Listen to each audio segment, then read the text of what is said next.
မိတ်ဆွေတို့အတွက်ဒီနေ့ SP2 ကိုပြောက်လေရင်အကြောင်းတင်ဆက်ပေးမှာဖြစ်ပါတယ်ကျွန်တော်ဒီတလောက်ဘ ഹു တူတာလေးမျှဝေပေးချင်တော့ပါအဆုံးထိလိုက်ပါကြည့်ရှုပေးဖို့မျှော်လင့်ပါတယ်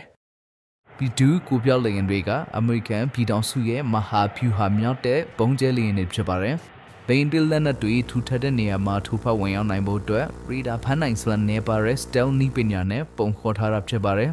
P2 ကိုပြောက်လေရင်တွေဟာတမယူဂျာလက်နက်တွေကိုတည်ဆောင်နိုင်တဲ့အပြင်နျူကလ িয়ার လက်နက်တွေကိုပါတင်ဆောင်နိုင်ပါသေးတယ်မြန်မာအနေနဲ့နှစ်ဦးပါဝင်ရပြီးပေါင်900လေးတဲ့ JDM GPS အမျိုးအစားပဲ့ထိန်ပုံအလုံး80ဖြစ်အထိတည်ဆောင်နိုင်ပါသေးတယ်ဒါအပြင်ပေါင်2400လေးတဲ့ B83 နျူကလ িয়ার ပုံ16လုံးအထိတည်ဆောင်နိုင်ပါသေးတယ်ကိုပြောက်လေရင်အမျိုးအစားထဲမှာ P2 လေရင်ဟာကြီးမားတဲ့ဝေဟင်မှမြေပြင်ပစ်ဖြစ်တဲ့ stand-off weapon တုံးပြန်တည်ဆောင်နိုင်တဲ့တစ်ခုတည်းသောလေရင်ဖြစ်ပါတယ် P2 ပုံကျဲလေရင်တွေရဲ့ကုန်ကျစရိတ်ဟာ1998ခုနှစ်ကအမေရိကန်ဒေါ်လာအပြင်939မီလီယံဖြစ်ပါတယ် software ထောက်ပံ့မှုနဲ့ပြုပြင်စရိတ်တွေထည့်သွင်းမယ်ဆိုရင်စုစုပေါင်းဒေါ်လာ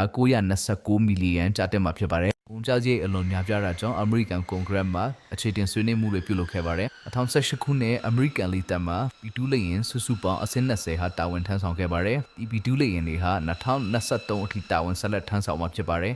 P2 လေရင်တွေဟာစီမဖြစ်ပဲအမြင့်ပေ9000ကနေမိုင်6900အတွင်းတိုက်ခတ်နိုင်တာဖြစ်ပါတယ်လီထဲမှာစီဖြည့်ပါကမိုင်ပေါင်း12000အထိပြန်တက်နိုင်တာဖြစ်ပါတယ်လာကနျူကလ িয়ার ပုံကျဲလေရင်ဖြစ်တတ်မှတ်ခဲ့တော့လေ1999ခုနှစ်ဆိုဗိုစစ်ပွဲမှာရိုးရိုးလေရင်အဖြစ်အသုံးပြုခဲ့တာဖြစ်ပါတယ်နောက်ပိုင်းအာဖဂန်နစ္စတန်အီရတ်လစ်ဗျားနိုင်ငံမှာလည်းတာဝန်ထမ်းဆောင်ခဲ့ပါတယ်ကျေးဇူးအထူးတင်ရှိပါတယ်ခင်ဗျာ